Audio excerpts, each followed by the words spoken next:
Hey, good morning, friends. Mark Holmes here with my buddy Cowboy Joe Boo, and as always, thank you guys for watching, commenting, subscribing, and being part of the Joe Boo Sports Report. Without you guys, this literally does not work. Let's get open for business and let's wake up the football gods here. Well, we're about halfway through with training camp in Oxnard already as we sit 29 days, 10 hours, 51 minutes, and 20 seconds away from kickoff of the 2019 season. And it's coming. Whether you're ready for it or not, the season will be here soon. So we all know that yesterday Robert Quinn fractured his hand. He's going to have surgery on it. He should be okay by the beginning of the season. And this is one of those things that gives opportunity to other guys. So Taco Charlton, this is your chance. You've got Demarcus Lawrence nursing his shoulder from the surgery. You got Tyrone Crawford who's still nursing the hip, and now you've got Robert Quinn nursing the hand.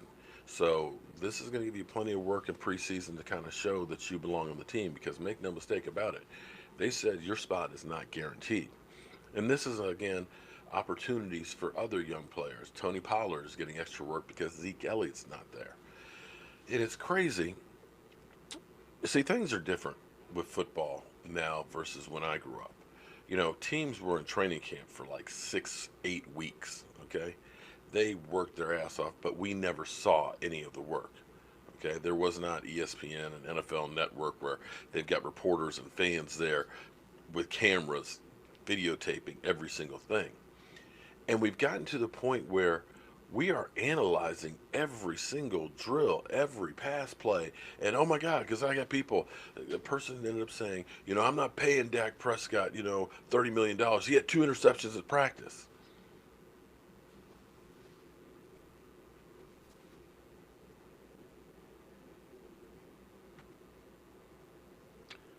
We're talking about practice.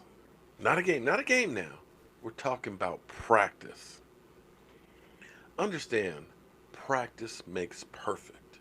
Practice, where you try new things, where you put in a different offensive game plan, where you figure out what works and what doesn't work. You're going to have Tyron Smith miss some blocks in practice, okay? You're going to have some guys that don't know where they're supposed to go on a play because it's practice. You work on it to get better. You're going to try and see, hey, I got an idea. Let's try this play. And you say, you know what? Let's rip that out the playbook. Because it's practice. It's where you learn everything. Stop over analyzing everything because here's what happens.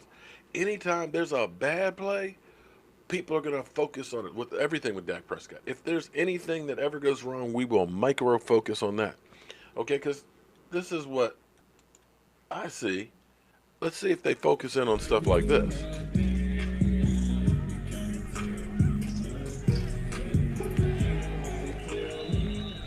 One more time.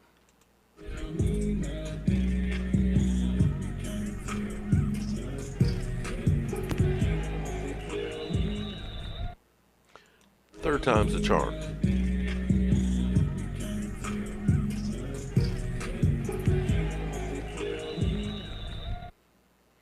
Okay, so you have good plays and bad plays, and it's practice. Take it easy and stop over analyzing every single play in practice. Sometimes I got to tell you, man, it gets to be crazy. It gets to be crazy. Like I said, you're going to have good plays, bad plays. You're feeling out and teaching, educating your players. So we're going to continue to do this stuff. But wow, this stuff is crazy.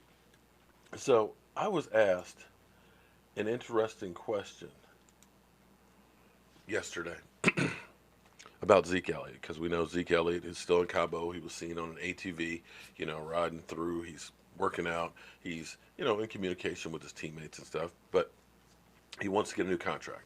Cowboys say basically we want to renegotiate it with him, but we're not going to make him the highest paid. We have the running back market reset, and unfortunately, running backs are really woefully underpaid because they have the shortest shelf life of any position in the NFL. And Zeke knows that, and that's why he's trying to get a contract. And I feel that they'll get something worked out. But technically, the Cowboys have all the leverage. Sure, Zeke could hold out for the year, but the Cowboys still own his rights. And if the Cowboys wanted to be SOBs, they could say, you know what, you're going to play for us, or you're never going to play again, because they have a franchise tag that's available for 2 more years after that. So you're talking about for the next 4 or 5 years. And every year he would sit out, they would still own his rights. Where they could say, we're not going to pay you another dime. You either play for us, you play for nobody. And that's conceivable. It won't happen, but it could definitely. It is a possibility. So I had a fan who asked me, he said, well, look, what if Zeke comes in and decides to be a distraction, ends up not really playing that hard? And my response is, there are no new ideas. It's just we've forgotten the past. And I think that ought to be a quote. You know what I mean? I mean, seriously. Because we had a similar situation with Duane-Thomas in 1971. The Dallas Cowboys won their first NFC title in 71. Remember, they were a new team in 1960. They lost to the Green Bay Packers, of course, in the Ice Bowl, the year I was born, in 65. And they finally won the NFC title with Duane-Thomas, who as a rookie had 803 yards. Great season. And he went to the Cowboys after that season and said, you know what? I want to renegotiate my deal. And the Cowboys said, okay, we'll make it a longer deal and we'll do that. And he's like, nah, I just want to renegotiate the terms that we had. I just want more money. Cowboys like, nah, bro, that ain't going to happen. And so he held out. And then the Dallas Cowboys traded him to New England. The deal was done. He went to New England, and he put up so much BS that New England was kind of like, Cowboys, we're sending him back. We're sending him back. So he came back to the Dallas Cowboys, and he decided, I'll play, but I won't talk.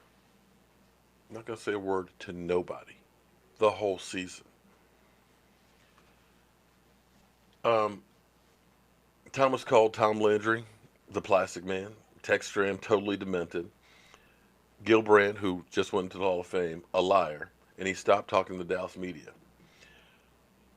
which he believed was his side of the story. Okay? His side of the Cowboys. And he only spoke to teammates when necessary. So in 72, they ended up winning their first Super Bowl title. He finally spoke at the Super Bowl. And they say that he should have been the MVP of the game, but because he was not a media darling since he didn't speak, he didn't get it. So he rushed for 95 yards and a touchdown. They beat the Miami Dolphins 24-3. And they finally had a press conference and he spoke. The first question asked to Duane-Thomas was, Duane-Thomas, are you really that fast? His response, evidently. Next question. Do you like football, Duane? Yes. That's why I'm a football player. Third and final question that was asked. Thomas, you're fluctuating weight. I weigh what I need to do. That's it. That's all he spoke the whole season. Unfortunately, he was labeled, a problem child. Never really did much after that. And we know how when you become the outlier as far as a player, when you become the guy who kind of talks up, ask Colin Kaepernick about that one. So I don't think if Zeke Elliott comes in that Zeke Elliott is going to be a distraction. Zeke Elliott basically is going to go through and be Zeke Elliott and play 100%. Because if you are there, you're either playing for the Dallas Cowboys and working on that new contract, or you're auditioning for the next team. Don't want to be labeled as a guy who quit on a team. They'll get it worked out. Now, the Cowboys, in their favor for them, although you got to be careful, knowing that they have the New York Giants, the first game of the season, where we blew out excuse me, didn't blow out, but the offense played really well against the Giants. Knowing you have the Washington Redskins, who named Colt McCoy their starter. He sprains his ankle, and now you've got a rookie in Case Keenum, who I saw throw back-to-back interceptions in practice. Maybe the starter. The Cowboys know, and then Miami Dolphins know that the first part of the season is kind of soft. And that if Zeke is going to hold out to the beginning of the season, well, we've got a little bit of advantage of saying we can wait. And then he's missing game checks, which then kind of puts a little more urgency on him.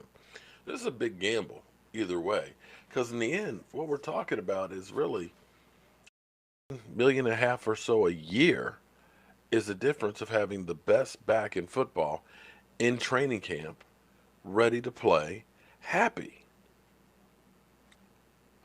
And that's priceless. I'm Mark Holmes, and well, I got to get to my day job. I'll see you guys soon.